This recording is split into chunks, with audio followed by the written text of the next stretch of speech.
La notizia era nell'aria almeno da una decina di giorni, da quando i referenti delle forze dell'ordine e delle polizie locali di tutte le province del Veneto si sono incontrati per cominciare a pianificare la visita di Papa Francesco in Veneto.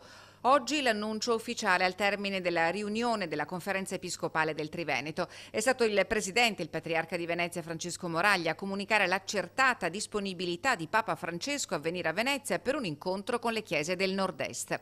Il pontefice sarà a Venezia l'anno prossimo e la visita durerà una sola giornata, durante la quale, oltre alla celebrazione eucaristica, si terrà un evento comune che coinvolgerà tutte le diocesi del nord-est e i giovani in particolare, a cui sarà dedicato il prossimo Sinodo dei Vescovi. Nei prossimi giorni il patriarca si recherà a Roma per definire dettagli e modalità della visita con la Segreteria di Stato.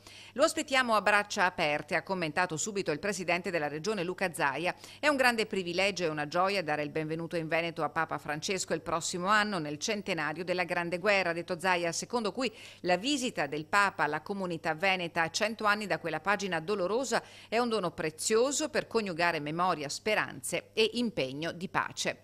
Ma la visita a Venezia potrebbe non essere l'unica tappa del Papa in Veneto. In queste ore c'è un'altra indiscrezione che potrebbe trovare conferma a breve e che riguarda la volontà espressa da Francesco di annunciare la beatificazione di Papa Luciani a Canale d'Agordo, paese che gli diede i natali.